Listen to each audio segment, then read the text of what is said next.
Semua hidup itu under design. Oh, goal setting saya di root, liability-nya ini umur sekian saya rampung semua. Nah, tapi kalau dengan 4 tahun bisa menyelesaikan 14 proyek, itu adalah achievement yang luar biasa. Itu barang sudah di hanging 2.200 ton, hampir nggak boleh naik.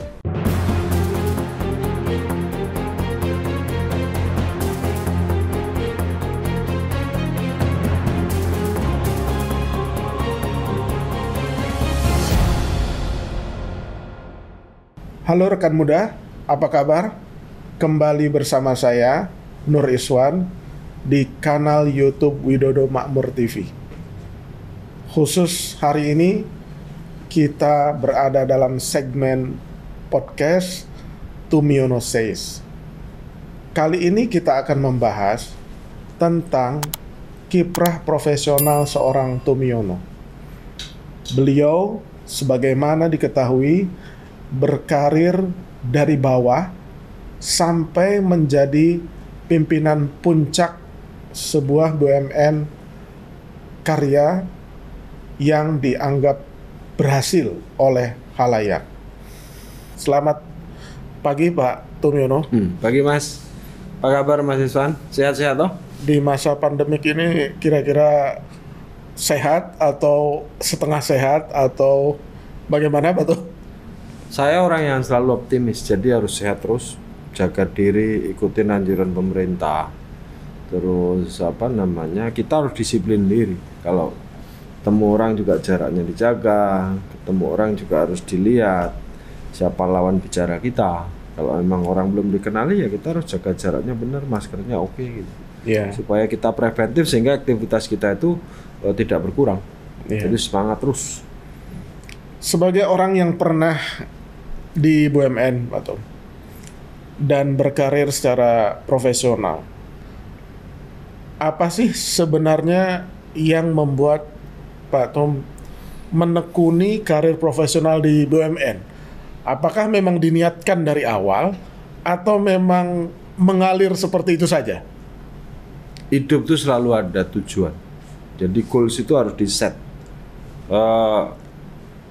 Pada saatnya kita mencapai sesuatu itu bukan tidak under design. Oke. Semua hidup itu under design. Jadi istilah saya, kalau kita mau fokus ke satu titik, ya kita harus menyusun yang namanya, kalau saya membahasakan liability list. Itu kekurangan kita. Jadi, apakah saya harus concern di berkarir di bawah? Harus. Kenapa? Karena disitulah area kita mendevelop sebuah jaringan, mendevelop sebuah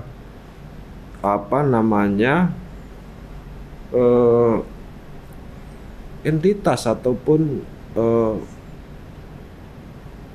membangun diri menjadi sesuatu yang bisa men-challenge diri kita atau mencapai sebuah titik yang kita tuju. Istilah saya itu apa? Liability list. Jadi orang masuk ke sebuah arena berperang itu harus mengenali, satu, mengenali lawan, kedua, mengenali diri sendiri untuk mencapai titik. Goal setting kita apa? Oke. Oh, saya pengen jadi dirut di BUMN. Misalnya saya pengen di BUMN karya. Apa sih requirement seorang dirut, seorang nomor 1, seorang CEO? Oh, saya harus punya latar belakang yang punya kurang saya, misalnya nih ilmu saya nggak cukup. Terus kedua, ilmu nggak cukup itu didefinisikan lagi mestinya menjadi 10 ataupun 20 list. Pada saat umur berapa saya mencapai? Nah, itu harus diukur lagi. Oh, saya umur untuk bisa menjadi seorang dirut requirement-nya A sampai dengan Z. Liability-nya saya sampai dengan Q. Jadi saya umur 47 misalnya atau 50 harus menjadi dirut.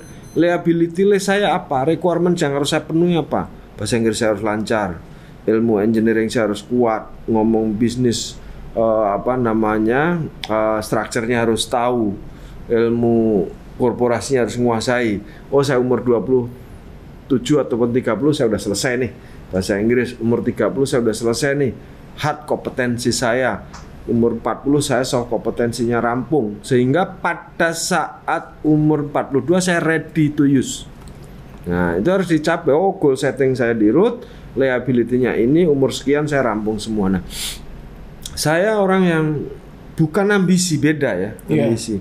Sehingga kita harus menciptakan goal setting sehingga kita bekerja maksimum, kita harus menjadi number one di lingkungannya, sehingga kita bisa melihat ataupun men-challenge diri kita untuk mencapai sesuatu. Nah, kalau itu bisa dilewati semua, berarti saya harusnya nyampe. Istilah saya lagi, SIM saya harus B2 umum. Apa itu? Definisi SIM-nya B2 umum. Jadi kalau kita kemampuan dirinya udah punya SIM B2 umum dengan segala macam liability list-nya 0, berarti kalau orang mau minjemin gerbongnya misalnya mobil Kijang, bisa nyetir. Orang ngomong truk dengan rodanya 4, bisa. Orang ngomong Fuso dengan roda 12, bisa. Orang mau ngomong nyopir tronton, bisa. Nah, masalah orang mau minjemin apa itu jangan diharapin, karena itu akibat sebuah perbuatan. Akibat sebuah perbuatan, goal settingnya adalah di root di BUMN. Nah, sejak hari pertama menjadi pegawai BUMN Karya, Pak, sampai kemudian, karena status keprofesional itu biasanya berakhir menjadi salah satu direksi, memerlukan jangka waktu berapa lama, Pak Tum, dari sejak hari pertama sampai menjadi direksi? Saya kalau diri saya sendiri tuh nggak bisa buat ukuran, tapi bisa untuk referensi. Apa? Karena mengawali karirnya dari nol. Beda dengan orang rata-rata pada umumnya itu membekali dirinya itu sudah lengkap dari awal. Saya membekali dirinya, kalau saya selalu membahasakan, saya dari -10. Ya kan? Jadi -10 bisa men-shortcut waktu. Itu penting. Saya shortcut, nanti saya cerita. Jadi kalau perlu berapa lama? Saya kalau waktu mimpin itu saya kasih namanya career path. Orang harus siap, harus ready become direktur itu 42 tahun. Jadi itu melengkapi ya, dari hard kompetensi, soft kompetensi dan sebagainya. Untuk bisa membawa gerbong besar itu 42. Jadi ya saya bukan nggak setuju kalau sekarang misalnya ada orang umur 35 jadi di BUMN dengan size tertentu, bukan nggak setuju. Tapi rasa-rasanya belum lengkap, rasa-rasanya. Karena orang itu harus dilengkapi soft dan hard kompetensi. Soft kompetensi itu nggak gampang. Pada saat orang mencapai umur 35, katakan memimpin sebuah perusahaan yang besar loh ya, jangan yang kecil. Kalau di anak perusahaan ya itu saya biasalah, karena masih covernya masih banyak gitu. Itu boleh dibilang passionnya belum dapat. Jadi dia pasti nyenggol orang, itu kan karakter ya, yang harus kedewasaan orang itu harus dibangun gitu. Lalu kalau saya kemarin menyusun silabus di BUMN itu sampai umur 42 dia harus ready to use. Artinya dari hard maupun soft kompetensinya nyampe. Di situ manusia harus melengkapi diri, kalau duduk ini nggak nyenggol orang. Jadi orang pada umumnya gitu ya. Kalau umur 35 itu saya juga pernah umur 35 kalau nabrak-nabrak ya. Ada tengil-tengilnya masih keluar. Tengilnya itu pasti keluar, namanya itu nggak bisa dihindari. Kenapa orang harus pada saatnya jadi wise itu karena memang waktu yang artinya harus punya empati ketika memimpin. Nah, itulah tadi saya bilang dari awal dari goal setting. Goal setting kita sampai sana, SIM kita harus B2 umum, kelengkapan kita harus oke, sehingga nyetir kendaraan itu kalau disalip orang ya nggak emosi. Supaya nggak disalip itu dengan polite, caranya gimana membawa setir itu. Sehingga itulah yang namanya membangun acceptance kriteria dari lingkungannya. Gitu. Jadi, sejauh pengetahuan kita sih, menjadi direksi di korporasi seperti BUMN itu biasanya kan di atas 50. Berarti pada usia 42 tahun Pak Tum menjadi direksi, relatively itu young gitu, masih muda. Betul nggak tuh? Ya, tadi setelah saya ukur para sarjana datang diajarin untuk bisa menjadi manajer itu perlu waktu berapa? Itu nggak kurang dari 5 tahun. Nggak kurang. Jadi itu perlu waktu development yang panjang, antara 5 sampai 7 gitu. Nggak bisa, kurang dari itu juga nggak lengkap di sektor manapun gitu ya. Saya nggak tahu kalau di sektor finansial kayak apa pembentukannya. Tapi saya lihat kacamata anak saya itu umur 3,5 tahun juga masih belajar tentang korporasi. 3,5 tahun berkarya di private sector. Jadi balik yang tadi saya mencapai itu di umur 43 bukan 42. 43 ya. Relatif saya anggap masih oke lah. Masih oke. Sehingga achievement itu sebuah achievement yang boleh dibilang oke. Nah, bagaimana men-shortcut waktu tadi saya balikkan. Jadi hidup ini tidak bisa nunggu yang namanya pengalaman. Oke. Kita harus men-shortcut waktu. Caranya bagaimana? Caranya ya harus membaca. Apa yang harus dibaca? Semua sektor. Jadi tidak bisa kalau yang namanya orang mendevelop diri cuma ngerti tentang teknis apa yang digeluti. Itu pada saat kita ngobrol sama orang lain atau mendiskusikan sesuatu itu nggak firm. Jadi kalau kameranya bisa dilihat itu buku yang ada di situ di rak itu Mas. Buku di rak itu isinya bukan ilmu teknis itu. Kita lihat baca 1000 CEO itu kan berarti 1000 karakter CEO yang bisa harus di shortcut. Dengan karakter yang berbeda gitu. Itu saya belajar banyak tentang itu. Bagaimana mengukur pemimpin. Nah, kayak gitu-gitu kan cara men-shortcut waktu. Kalau kita nunggu pengalaman kita nggak nyampe, keburu mati. Nggak nyampe. Itu di situ ada buku yang namanya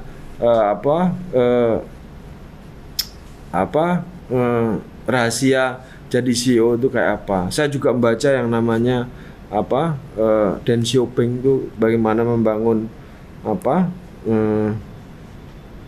Shenzhen dan Cina pada umumnya, membalik banyak hal bisa didapat dari buku, dari membaca sehingga itu men-shortcut waktu hidup kita, sehingga kita berhadapan dengan siapapun nggak pernah takut. Nah, kalau balik misalnya menuju kepada karir path yang saya capek tadi, rasa yang paling kuat itu pada saat jadi manajer proyek dan selanjutnya saya menjadi CEO-nya PP pada umur 52 ya, nggak salah 2016 51 ya. 51 saya jadi CEO-nya PP. Itu PP juga boleh dibilang terbang. Pada saat saya direktur keuangan PP, ekuitas PP itu baru 400 miliar. Dan saya bawa untuk bisa IPO itu di 2010. Saya jadi direktur 2008. PP jadi perusahaan publik itu tahun 2010. Oke. Kenapa Pak Tum terlihat sangat mencintai bidang bangunan, konstruksi? Dari mana inspirasi ini berasal, Pak Tum? Ya tadi saya bilang waktu awal di segmen berikutnya sebelumnya, memang hidup saya di situ dan saya sudah sekolah di situ. Jadi orang itu harus concern apa yang dihadapi. Concern apa yang dihadapi, tidak boleh tolah-toleh gitu. Kalau kita sudah ngomong goal setting kita jadi CEO, ya kita nggak boleh tolah-toleh kanan kiri.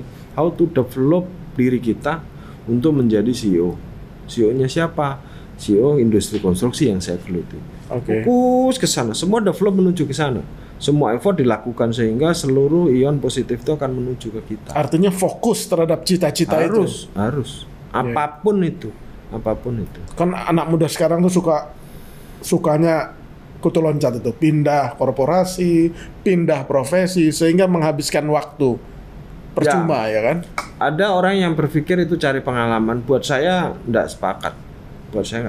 Karena fokuslah di bidangmu pada durasi yang nggak boleh panjang, sehingga nyampelah kepada development yang lain pada umur yang masih nyampe. Maksudnya apa?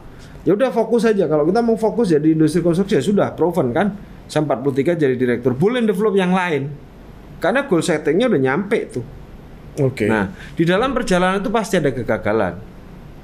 Kegagalan itu adalah sebuah proses keberhasilan baru yang harus dicapai, nggak boleh fatigue.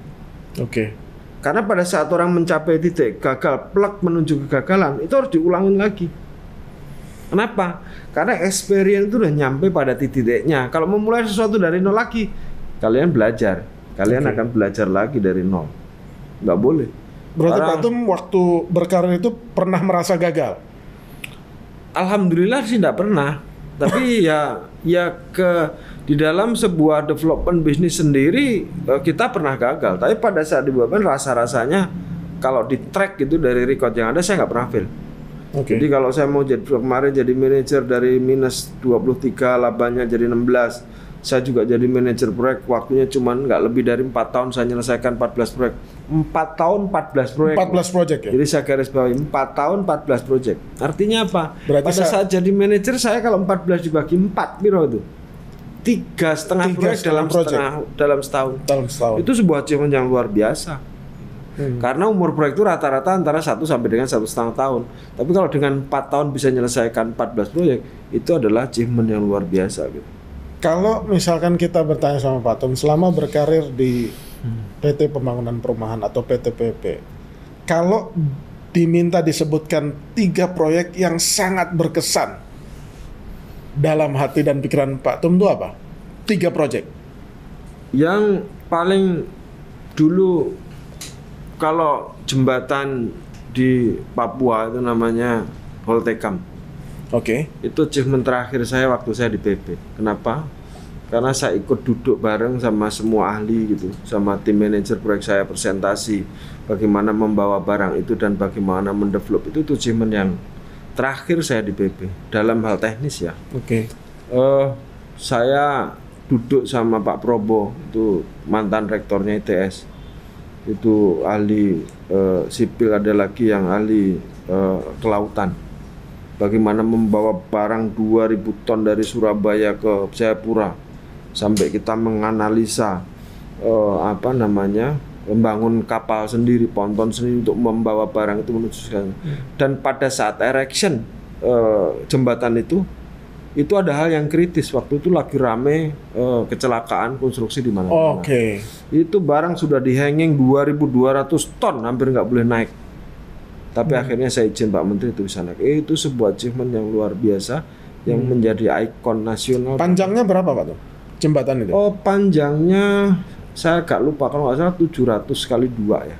Saya lupa, tapi bentang totalnya adalah itu sekitar 1000 berapa gitu.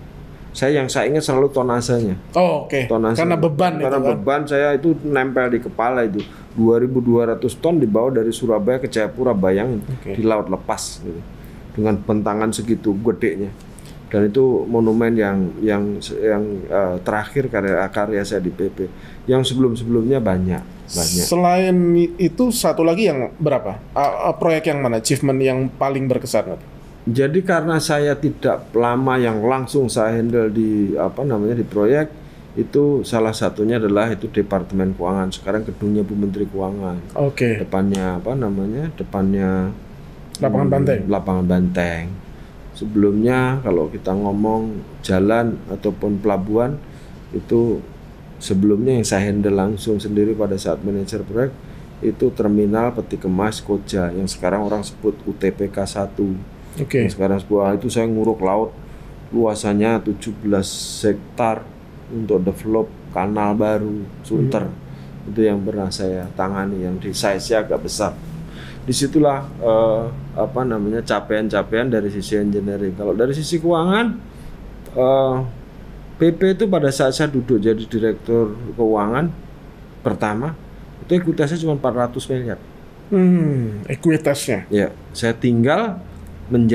tinggalin PP itu sekitar 16,4 triliun. Jadi itu capaian yang dari sisi development ekuitas. Nah, Pak Tum, sebentar. Pak Tum menjadi direktur itu bukan direktur operasional, tapi direktur keuangan kalau tidak salah Pak Tum. Jadi shifting tuh dari pengalaman panjang sebagai manajer proyek di bidang konstruksi, malah direkturnya menjadi direktur keuangan. Nah, resep kok bisa berhasil menjadi direktur keuangan tuh apa Pak Tum? Iya, jadi tadi saya sampaikan SIM-nya itu harus B2 umum. Oke. Jadi bukan tanpa dasar gitu ya. Walaupun saya mengerti tentang operasi, disitulah jalan hidup dibentuk gitu. Oke.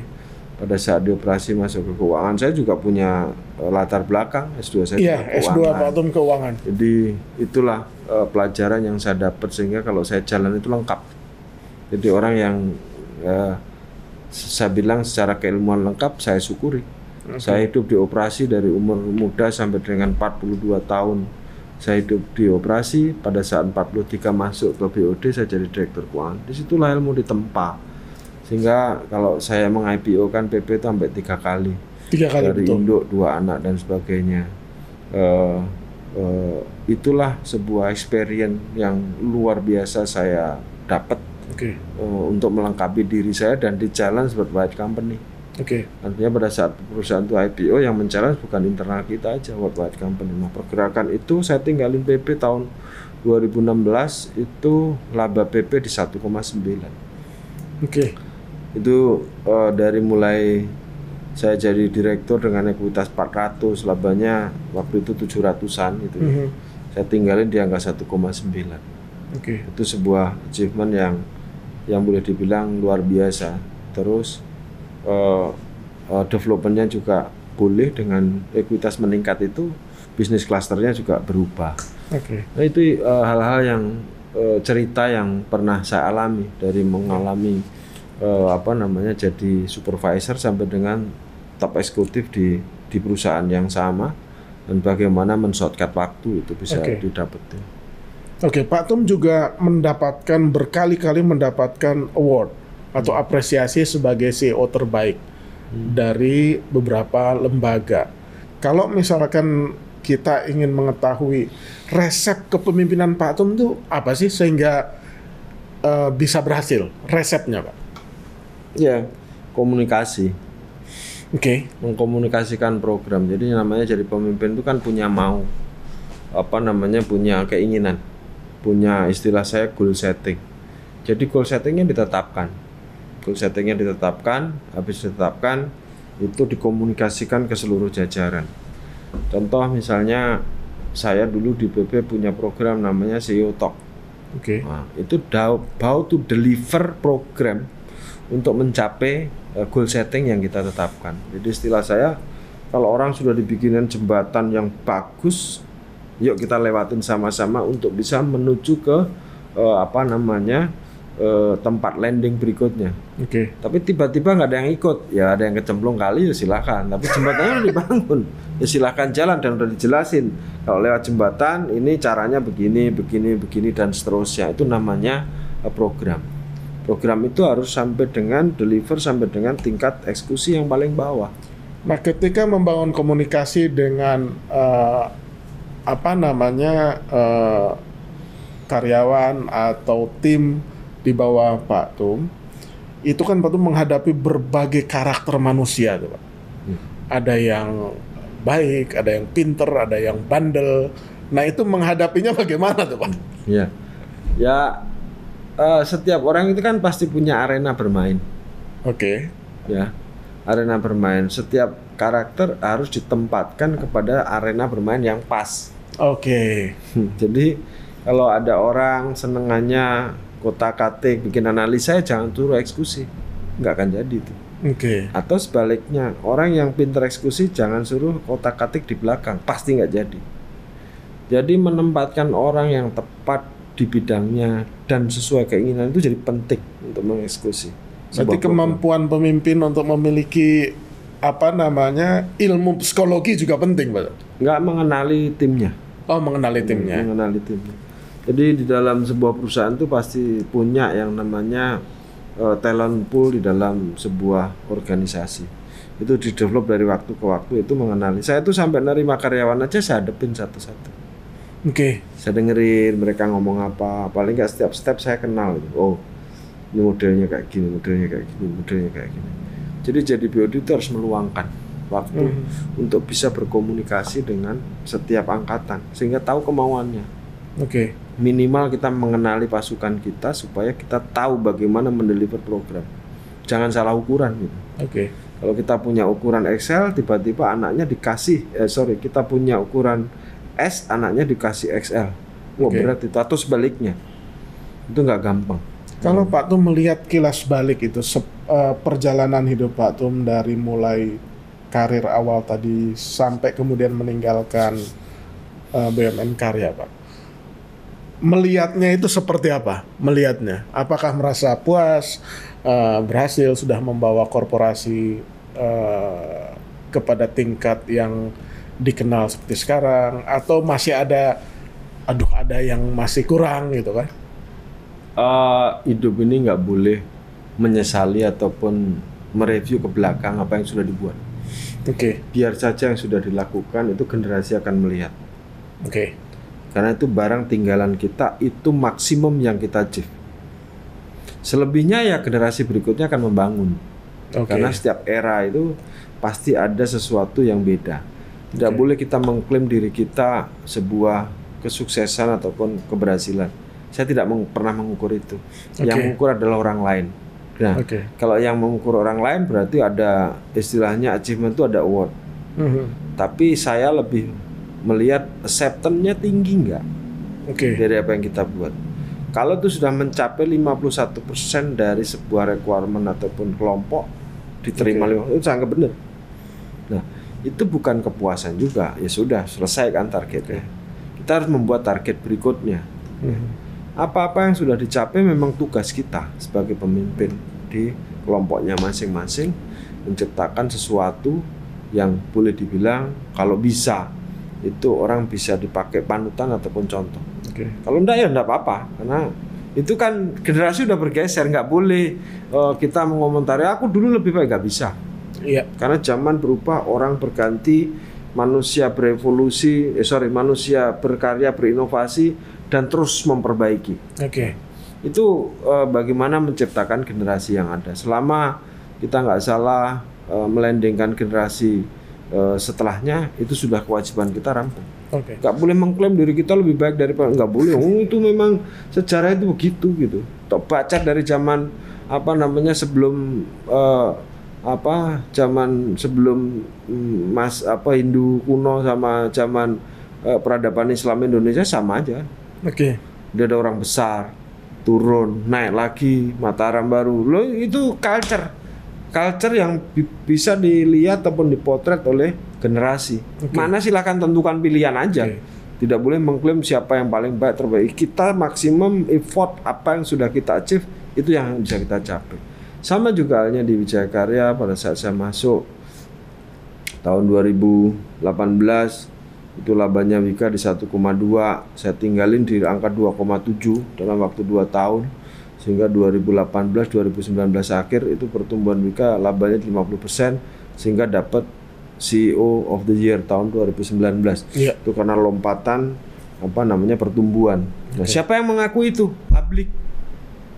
Kalau sudah media mengaku itu, ya itu haknya khalayak. Iya. Kita nggak boleh ngeklaim aku yang terbaik, faktanya aja, acceptance-nya apa dibandingkan dengan yang lain, itu bisa dicapai, itulah sebuah achievement. Apakah itu mengklaim semua dari hasil karya kita? Enggak, tim kita itu tim yang baik, yang luar biasa. Itu bagian dari mengorkestrasi sesuatu.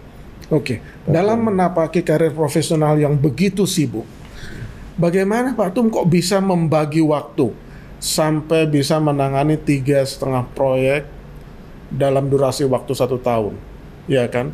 Kemudian di luar itu Pak Tum masih bisa sekolah, masih bisa juga membangun bisnis di rumah. Itu bagaimana mengelola waktunya Pak Tum?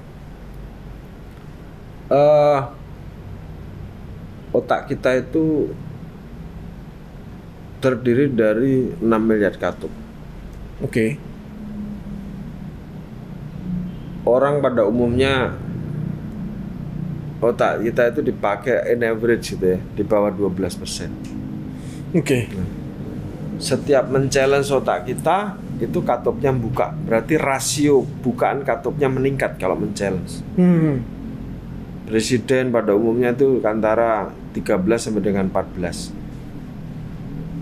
Nabi itu 20. Oke. Itu bultok buka, itu di bukunya ada, di kitab suci kita ada. Jadi disitulah yang membedakan manusia satu dengan yang lain. Dengan 6 miliar katup itu Tuhan memberi waktu kita sama. 24 jam. 24 jam, 1 menit sama, 1 detik sama. Bisa jadi Eswan, jadi Tumiono, jadi tukang batu, jadi menteri, jadi presiden. Semua sama sebenarnya waktunya dikasih sama Tuhan. Nah, bagaimana kita mengelola waktu untuk bisa menaikkan rasio otak kita meningkat, katupnya membuka, itu men-challenge diri kita terus dari waktu ke waktu, nggak boleh berhenti. Sehingga saya berasumsi bahwa hidup ini kayak kurva parabola. Oke. Jadi nggak boleh sampai turun. Jadi pada saat masuk ke puncak, sebelum masuk ke puncak parabola, ini harus meningkat, diangkat menjadi kurva kedua. Nah itu terus. Nah di dalam hati kita otak setiap hari berpikir 80.000 kali. Kalau itu dipilahkan menjadi sebuah putusan, dipilahkan oleh hati menjadi putusan, itu pasti hal yang terbaik yang diaminin oleh Tuhan. Oke. Itu harus digandengkan semua. Jadi kita nggak boleh berhenti berpikir. Jadi kalau orang sudah mencapai kepuasan pada titik tertentu, mahasiswa ataupun orang-orang muda, gini udah oke lah, tamatlah dia. Selesai udah. Selesai hidupnya. Karena orang yang lain tuh berpikir terus gitu, nggak pernah berhenti. Oke. Jadi selama orang mencapai titik kenyamanan, tamat dia. Udah selesai berarti karirnya sampai di situ. Makanya itulah yang membedakan manusia satu dengan yang lainnya. Artinya kualitas manusia kiprahnya itu beda-beda berdasarkan pengelolaan atas waktunya. Atas waktunya dan bagaimana memikirkan. Ya kalau otak kita latih terus kotaknya itu beda-beda. Ini ada kotak profesional, ada kotak dagang, ini ada kotak sosialisasi, ini ada kotak agama. Tergantung aja kita memilahkan kepala kita. Ada 6 miliar, iya. Tergantung mau dipakai apa aja. Terserah. Gitu. Terakhir yang dugem terus itu ya ada. Itu Edo Pak. Dugem terus. Beda. Kalau Edo pengen dugem terus ya udah ya ini yang terjadi gitu. Kan artinya banyak waktu yang terbuang percuma tidak menghasilkan apa-apa. Percuma karena Edo juga happy dengan begitu kan, itu kan pilihan. pilihan hidup kan, pilihan hidup. Jadi semua harus pilih satu persatu. Terakhir Pak Tum, Pak Tum sudah menjadi CEO di 2 BUMN konstruksi terkemuka, kemudian juga membangun bisnis relatively alhamdulillah berjalan juga dengan baik. Tapi kok bisa-bisanya Pak Tum setiap pagi itu ke kantor jam 8 kurang itu sudah di kantor itu. Yang dicari itu apa Pak Tum? Jadi hidup ini Mas, nggak boleh berhenti karena tadi development itu sudah sampai dan saya harus juga memberi contoh ke orang lain kan. Ya. Jadi kalau kantor ini yang saya tempatin, bisnis yang di rumah ini saya nggak memberi contoh, yang lain juga selengean gitu. Dan saya punya impian berikutnya untuk step kedua. Kita nggak boleh berhenti. Kita itu masih diberi kemudahan Allah, diberi kemampuan. Di tangannya S1 sampai S1 sekolah sampai Amerika, terus pulang ke Indonesia, di tangan kita tuh ada haknya orang lain. Bukan hanya haknya S1 tok gitu. Tuhan menitipkan sesuatu di tangan kita. Itu ada haknya orang. Tapi kalau saya mikir hak saya sendiri, rampunglah aku. Selesai karena sebenarnya udah nggak perlu apa-apa lagi. Nggak perlu. Anakku juga udah master KB gitu kan. Iya. Gitu. Tapi bahwa kita Tuhan menitipkan sesuatu. Iswan, di tanganmu ada haknya Edo loh. Lewat tanganmu. Itu ada Edo yang lain juga. Edo, di tangannya Edo juga ada haknya orang lain. Haknya siapa? Hanya Iren. Di tangannya Iren ada haknya orang lain juga untuk dilantarkan. Nah disitulah. Makanya kita setiap di dalam kitab suci kan dinyatakan. Jadi pemimpin itu khalifah Allah, benar nggak? Iya, khalifatul. Iya, iya, betul. Ya berarti kan kita setiap langkah kita itu ada kewajiban yang harus kita spend. Artinya hidup kita ada manfaatnya lah buat orang. Jadi Eki nggak boleh ngertinya cuman 1 poin, nggak boleh. Di otak kita tuh ada 6 miliar kok. Artinya harus mau menambah terus. Iya, membuka pengetahuan. Iya, caranya bagaimana ya? Kalau itu jam baca, shortcut waktu tadi. Kalau nggak baca, nanya. Kalau nggak nanya terus sampai dengan ketemu titiknya. Terus sampai ujung itu berpikir. Kurva kedua selesai, buka kurva ketiga. Kurva ketiga selesai, buka kurva keempat. Terus. Sehingga di tangan kita ini ada yang namanya Allah menitipkan ada uluran. Nggak tahu itu ilmu lah. Uluran itu tidak harus materi loh. Tidak harus materi gitu. Banyak hal bisa kita ulurkan. Ya ilmu, ya materi, ya kemampuan dari diri kita dan sebagainya. Jadi buat orang-orang muda di kanal ini banyak hal nanti kita akan buka juga mentoring untuk doing business. Saya nggak mau berhenti. Saya akan buka nanti live. Nanti satu saat nanti saya buka live dalam seminggu saya kasih 1 jam untuk mentoring. Dan di kanal ini juga di Widodo Makmur TV saya kasih pelajaran nanti bagaimana doing business. Dan Widodo Makmur itu pada durasi tidak lama market kapitalisasinya akan lebih besar daripada 23 triliun. Tidak akan lama lagi. Dan itu banyak learning curve yang bisa saya share kepada angkatan muda Indonesia. Kenapa? Itu saya bangun tempat kumpul di Klaten besarannya segitu. Itu salah satu cara saya untuk meninggalkan ataupun legacy, membangun footprint ya, ataupun sisa ilmu yang bukan sisa ilmu yang saya miliki kalau bisa bermanfaat buat orang lain. Nanti selama itu mati kita di akhirat kan bisa dapat Mas, bisa dapat apa itu surga. Ya amal jariah. Amal jariah. Jadi saran Pak Tum bagi rekan muda yang sedang menapaki karir profesionalnya, apa yang sebaiknya mereka lakukan? Doing the best setiap periode. Jadi orang itu harus menjadi number one di areanya. Apapun itu untuk mencapai sesuatu. Nah itu memang kalimatnya gampang. Jadi nomor satu. Itu melakukannya nggak gampang. Jadi harus terus tuh belajar terus dari waktu ke waktu untuk saya bisa melakukan kompetisi. Dan setiap area itu ada kompetisi. Naik step berikutnya ada kompetisi lagi, terus ada kompetisi lagi, sampai manapun ada kompetisi lagi, sampai titik apapun gitu. Gitu Mas. Jadi yuk kita nanti belajar sama-sama. Saya bagi sharing apa yang saya miliki. Nanti step berikutnya saya akan bicara tentang bagaimana melakukan bisnis di sektornya. Kita akan tata satu-satu kanalnya ini apa, akan kita buat untuk pelajaran bagi orang banyak. Terima kasih Pak Tom untuk segmen ini. Mudah-mudahan dan insya Allah bermanfaat untuk rekan muda semua. Jangan lupa stay tune terus di kanal Widodo Makmur TV. Jangan lupa juga subscribe, like, komen, dan bunyikan loncengnya. Terima kasih.